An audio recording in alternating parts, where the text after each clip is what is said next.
just going to get started. Passover is coming, and I just had an awesome discussion with my son about the timing, about the eclipse and Abib, all of the things that are issues around this Passover season. Every Passover season is exciting, and lots of times there is interesting things happening at the same time that all the believers in the world are getting ready to celebrate the Passover and to remember Jesus, because he was the Passover lamb. He came to be a Passover lamb for all of us.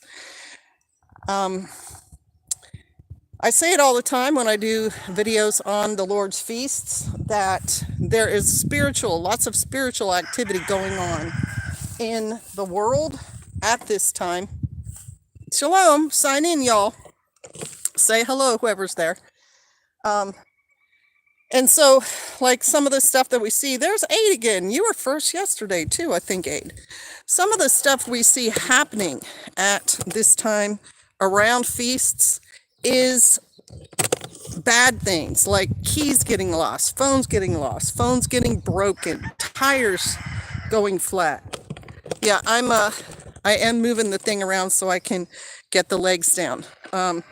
And I've been someone at the receiving end of that kind of shenanigans. And this time around, it's PJ. He's having shenanigans with his keys and with stuff he thinks should be in one location, ending up disappearing and sometimes being found and sometimes not. And just give me a sec. Just the spiritual attacks that kind of upset your everyday balance, and they get your eyes off of the blessings that are coming and onto these little annoying inconveniences that really aren't important in the scheme of things. I remember one particular feast. I got to show you one of my irises. I just noticed this blew me. One particular feast, I lost my phone. I was freaking out. PJ was getting angry at me because I couldn't, I was irresponsible. And I was nervous. And then about halfway through, I just sort of said, Lord, I don't have time to deal with these shenanigans. I'm just going to put it in your hands. And after the feast was over, I found my phone. It had just slipped between the seat in this particular truck that we drove around. So, sometimes these things are very temporary, but they're annoying. And it's very easy to lose sight of what's going to happen soon. So here, look. You see that iris? That's called a Dutch iris, I think. Isn't that thing stunning? It's this time of year when things are blooming. Let me see if I can get these trees. Sorry if I'm turning real fast. Behind us, gorgeous white blooms, beautiful smell. Those flowers have a beautiful smell. All this wonderful springtime activity, plus the sacrifice of someone to save your soul. And it's amazing. Also, in my discussion with my son, he shared some good news, family news with us, which lifted my mood, because if you watch my live from yesterday, hey, Big Timber Shalom and K Curry Shalom, Passover is one of my favorites. Kitchen Wall Phone, love the name. Shalom, pretty iris, thank you. I have been having extra problems with my lungs the last week or two. Silver Lining, Shalom, hello, there's Biddy Boo, there's Aid and Biddy Boo and Tracy Clark. Yay! What was I saying? We had some good personal news that lifted my mood, and as you guys know, yesterday was a very strange day for me because I had that manometry test where they stuck this catheter down my nostril, and I had to swallow water. They took some sort of computer picture of these swallows, and then based on that is what my surgeon is going to recommend for treating my hernias. And so I was kind of out of sorts yesterday. It wasn't terrible, it was just weird. And so today, I feel like the Father has already said, it was weird for you yesterday, but I got this for you. I got these cool discussions with your son. He just sent me another video. Absolutely adorable. He's been rebuilding a pickup truck, and an older gentleman with lots of knowledge has been helping him, and they're getting really close to finishing getting this engine rebuilt and get the thing put back together. And he did a video call, and he showed me the front of the grill, and I'm like, yeah, I've seen that before. And then he just peeked over the radiator, and in the engine cavity was one of my grandchildren. One of my little granddaughters was in there with a ratchet and was putting bolts on a water pump inside the engine block. Perfectly fit in there, you know, where it's awkward for my son, who's kind of gangly, to be leaning over and doing that. So I feel like whatever the world is sending for you at this time, to just keep your eyes on the prize. It's just a few days away. It's a day of great joy and sharing with your brethren, and it's so spiritually significant as all the feasts are. And it's a great start to our Hebrew year, our new year, starting fresh every year at this time. And then we get to see things like the iris and the blossoms. And here I've got peas in my garden. I hope you can see them blowing around. They're starting to put on their flowers, and there's lettuce over there growing up. Probably all just looks like weeds over there, but I've got lettuce that I'm eating. And another something that I do, and let me just stop for a second and say shalom to all y'all. Love my crew. There's Mrs. Cluck Cluck, Engineer to Succeed. I'm very much looking forward to Passover. There's the Greek homestead. Hello. Good to see you. She's already all the way on the other side of the planet. And she's a homesteader and a homeschooler and likes eating naturally and growing things to eat and so on. It's our world, our Hebrew believer Jesus world, is literally encompasses the planet. It's just an amazing thing. Okay, so something else I try to do in the spring is to, if I haven't done it already, to open up my dehydrator and get out the stuff I put in there in the fall and get it bagged up and then put more stuff in. So I just wanted to show you, I have basil from basil plants that I planted last year. I have parsley from those parsley plants that were in my greenhouse, which I have tons of, and I will be putting more in there. Now I think these are passion fruit leaves, but they might be fig leaves, because I remember someone telling me that fig leaves were good tea, and I think I ran out and grabbed a few and threw them in there, and they smelled really good. They smelled almost, let me put that down for a minute. Let me open this up. I thought almond, but it's definitely not almond. It's almost like coconutty. It's very coconutty. I think it's going to be a delicious tea. And then let me show you my last tray. So here's the tray, and when it's way up high like it was, I don't always get to see where I'm putting stuff, but I had even more basil. But I had put some fennel up there. Let's see if you can see that. I wasn't really fond of fennel. It's not one of those flavors I loved, but I have it, and so I'm like, you know what? I will just throw some in there. Well, the fennel is now coming out in the garden as well. And the fennel is like a bush. It is, here, let me take it. It gets really tall. And we've tried to kill it when I didn't like it, and it didn't do any good, and it keeps coming back here. Here's one of the plants right there. And it gets the ferny, bushy stuff at the base of it. And so just out of curiosity, this spring, I went out and tasted some. And I realized why I didn't like it before. I was picking it way too late, and it was bitter.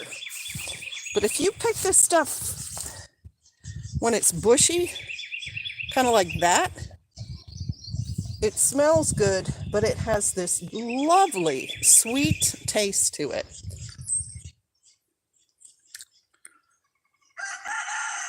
You have to give it about 5 chews, and then it releases this lovely, sweet, kind of licorice flavor, but not strongly licorice flavor. It's delicious. And I'm thinking that's going to be really good tea too. It's going to be tasty. Good morning, Sarah. Well, homeschooling is illegal, but we do our best to educate properly our children. Thank you for your kind words. Shalom, everyone.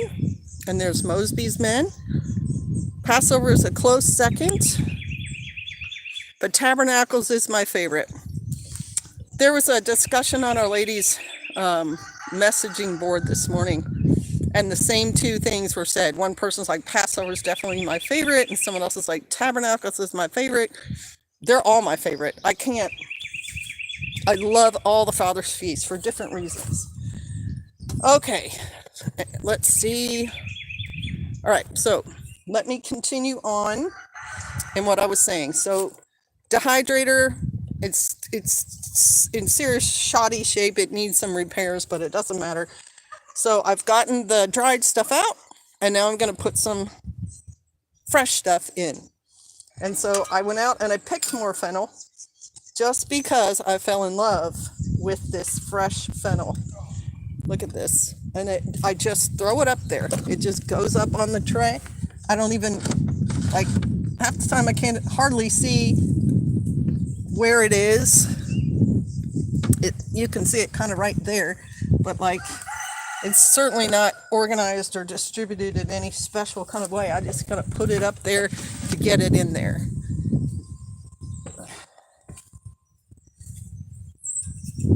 There's also a little bird that flew out when I opened the door, but I couldn't tell if she flew from inside here or if nearby, but boy, was she mad at me. She was fussing at me and fussing at me, so I'm trying to get this done in a timely manner and get out of her hair. Let's see. Okay, so that's the fennel. And that's, obviously I can put more up there, but that's all I'm going to do today because today is prep day. It's the last prep day before Passover.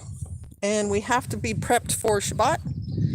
And some of us are prepping also for Passover during the day because we're going to be working hard on getting ready for the actual meal. And so I've boiled eggs as part of the snacks for people as they get ready. So the other thing I'm putting in there right now is this kale, which I grew myself, and the plants are doing fine now.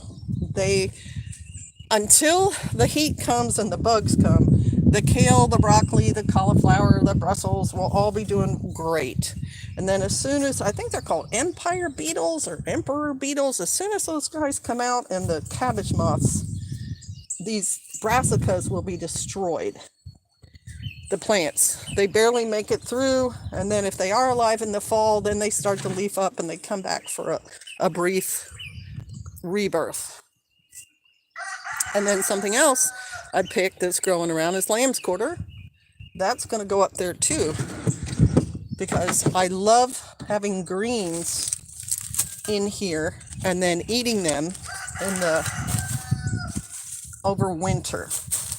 All right, and then this is my little jar. It's got old handwriting, kale, turnips, and everything.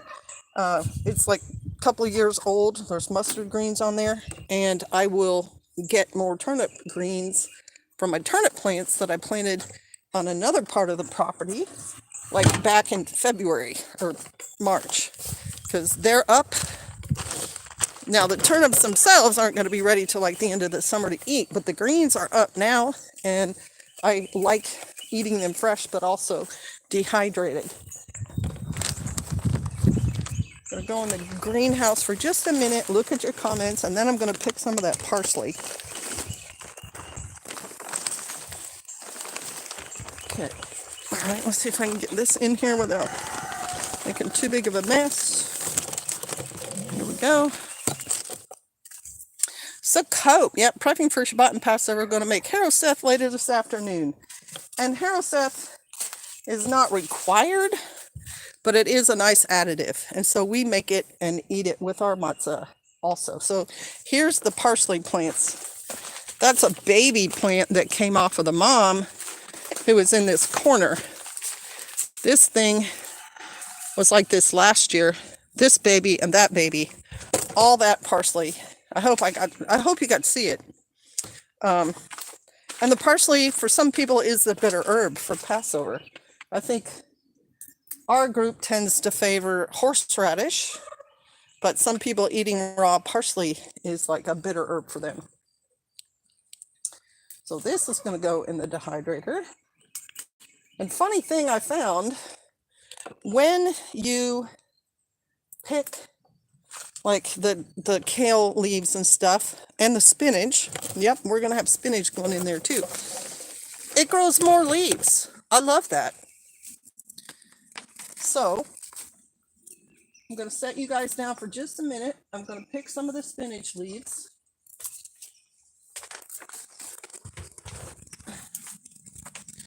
Because I want to remember to put them in the dehydrator when I'm done in here. Otherwise, I would just run out with the parsley, forget I was going to do spinach, and then tomorrow I'd be like, why didn't I put the spinach in there? Okay, so there we have that.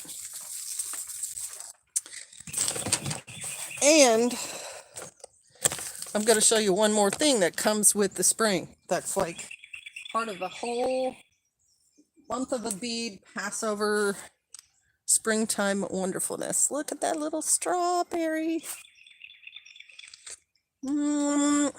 So fresh. So good.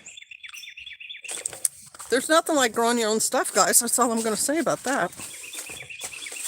Okay. Well, that's right. I said I'd look at your comments. Sorry.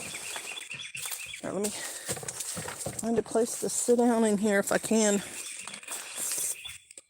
Okay. It's getting crowded. There we go. There we go.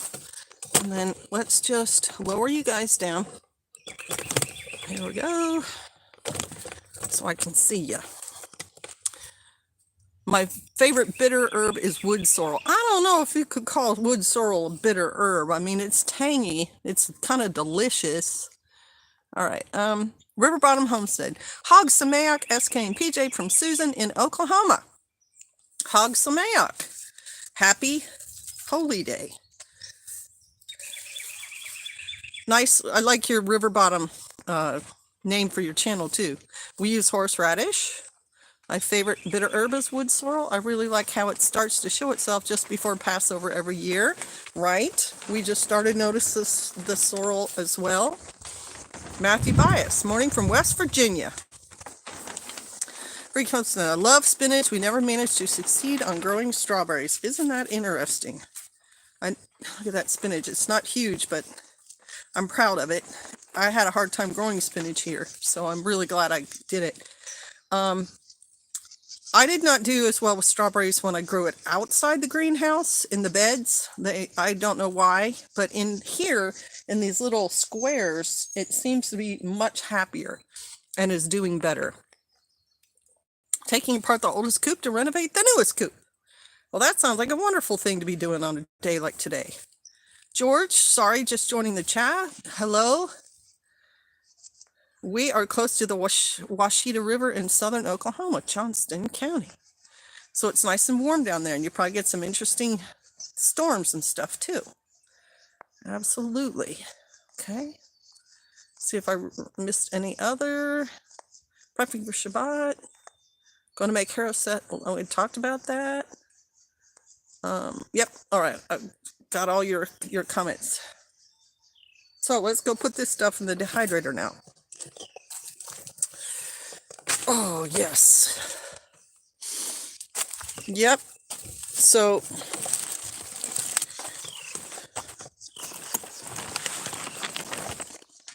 just be aware that if you're a believer, you might be getting some trials, some little annoyances and things right now, but you just have to bear up under whatever the Father is using to kind of give you experience and knowledge, and you will be blessed for it, for sure. Okay, here we go.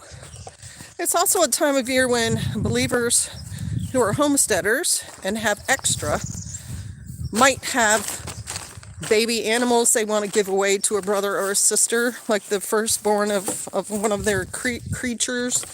I recently gave some chickens to another believer who only had one left, simply because for people like us, you know,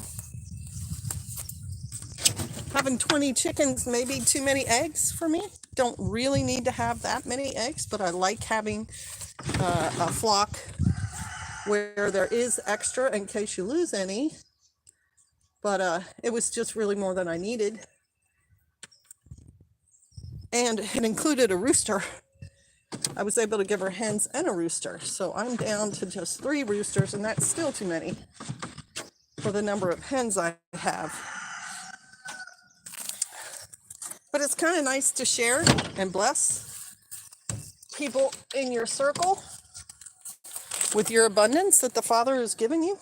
That's kind of a neat thing about this time of year as well. All right, I got this, and this. Since we have a similar comment, you hate black people. Nope, sure don't. Love everybody.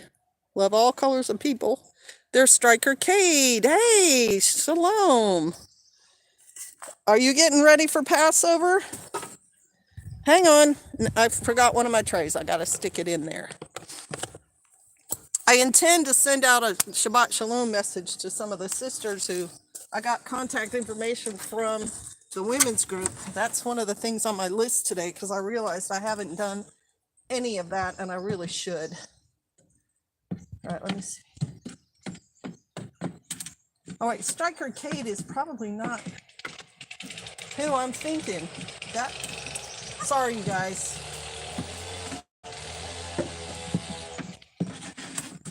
Yep, I just realized that. But Striker Cade, you're welcome anyway. Welcome to the chat. Welcome to the group. Please comment and share.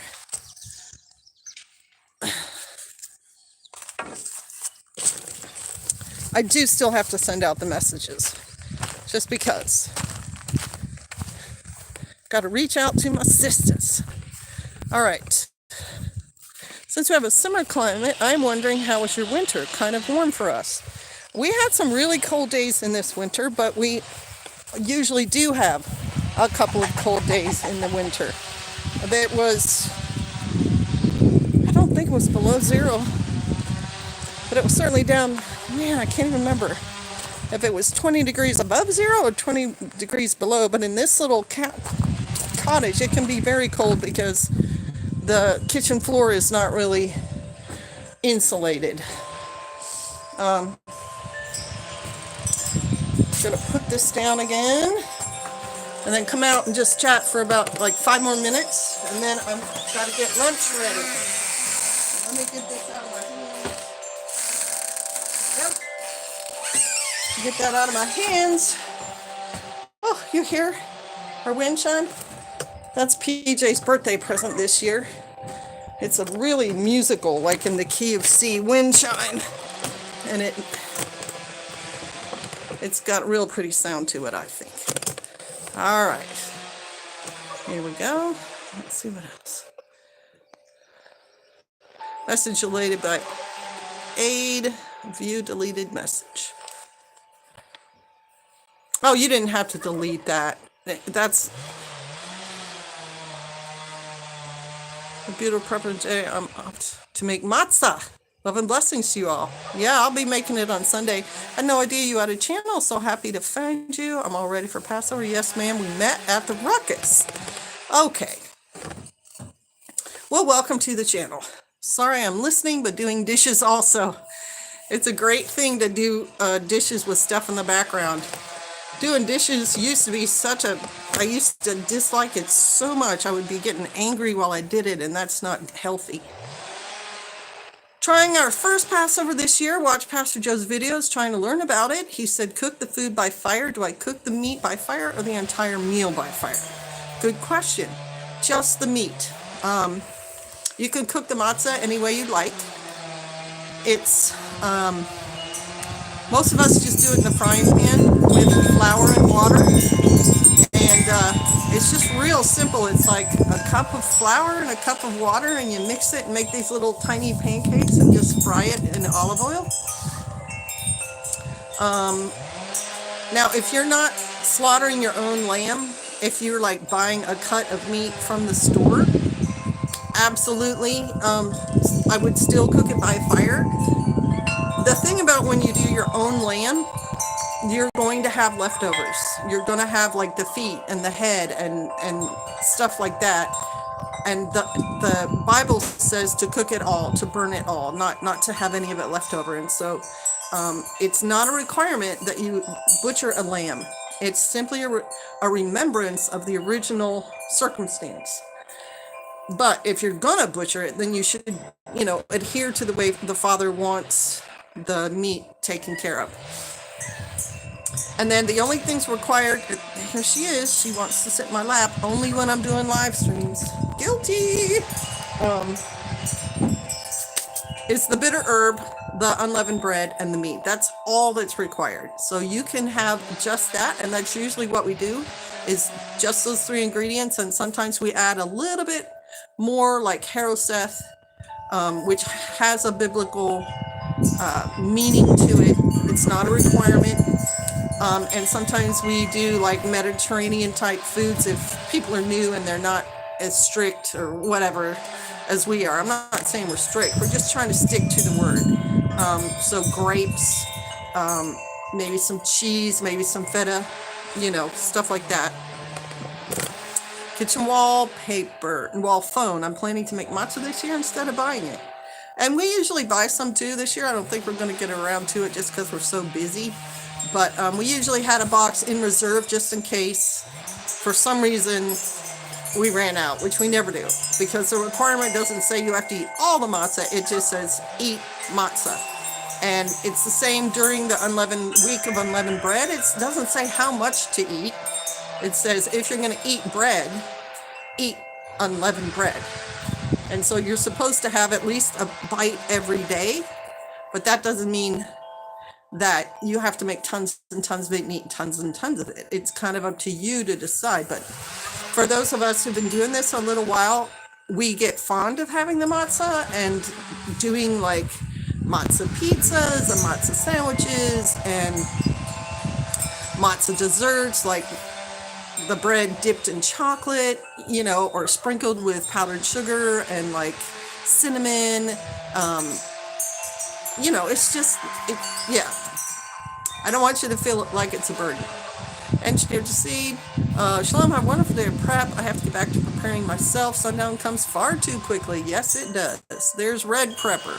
Shalom, and thanks for supporting the channel, Red Prepper. That's your shout out. About to celebrate our first Passover. I really appreciate a message Pastor sent with insight on our first time. Well, good. I'm glad he was able to be helpful. That's what we older Hebrews are supposed to do.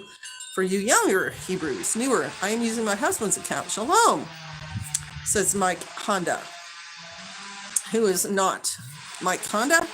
She is the wife of Mike Honda. Important day in the history for the U.S., the beginning of the revolution. War started today. Wow, isn't that interesting? My dad used to make wind chimes.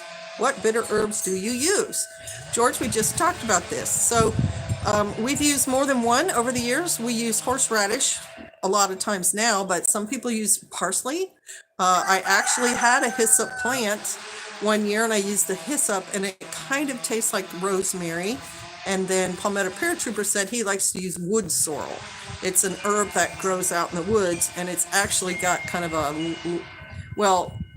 don't know if wood sorrel has the same taste. There's another sorrel that we call lemon sorrel that tastes very lemony, but it could be considered bitter because of how lemony it tastes. It's certainly not sweet. Do you burn the entrails also? Absolutely.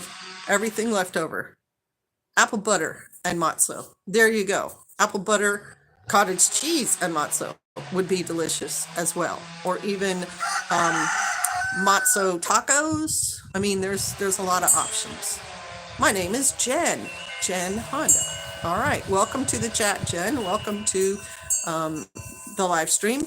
Now, I'm only going to be online for like another minute or two just because I didn't intend this to be like a 2-hour thing. It is prep day and I've got more things I need to do. But if you have a question or comment that you really want to ask, please do that now. There's Ladysmith. Shalom SK. Shalom Ladysmith. One of the crew.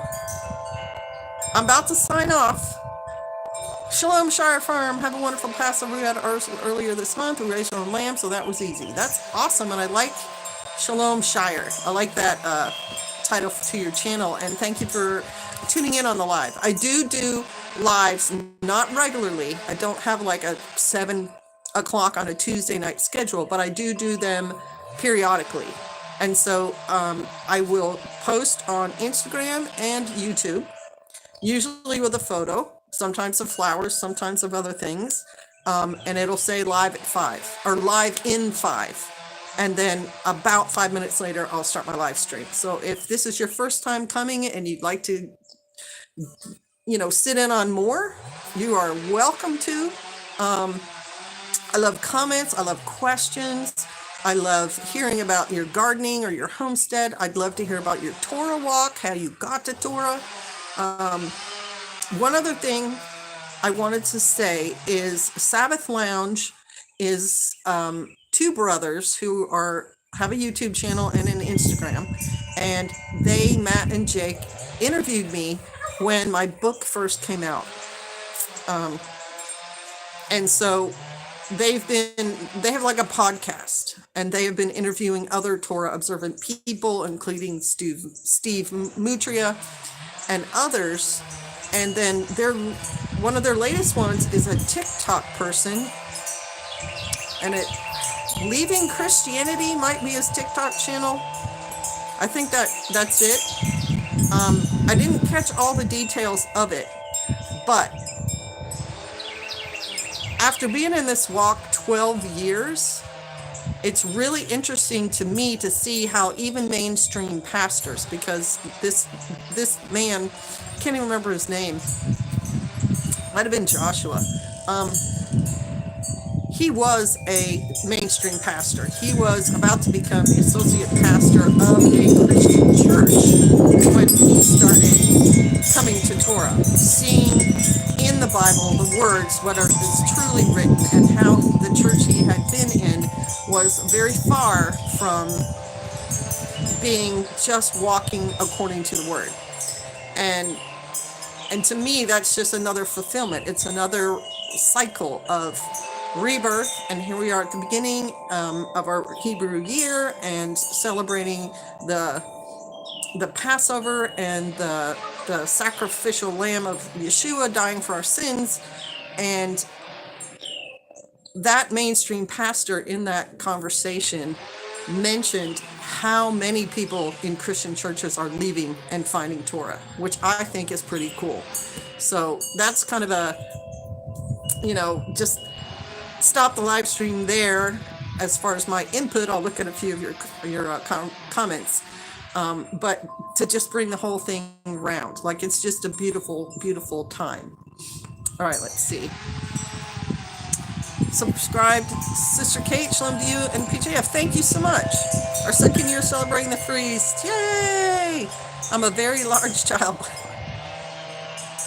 Yes, just rewatch the video. It'll turn into a video, and then you can get all the stuff. This is our first Passover, and we are excited to be a part of it. Jen Honda, I'm excited for you. Have a wonderful Passover. We had ours. Oh, that's right. And Shalom Shire Farm, thank you for stopping again. I hadn't realized we came to the way a year after y'all did. Yeah, you guys were pretty early in on that. I keep having connection issues, so that's it for me. Be blessed. Well, it's good to see you. You too. Bless everybody. I gotta go. Gotta finish up prep day. Shalom, everyone. Well, I can't do it without covering the camera. That's really kind of weird. Okay, there. Shalom.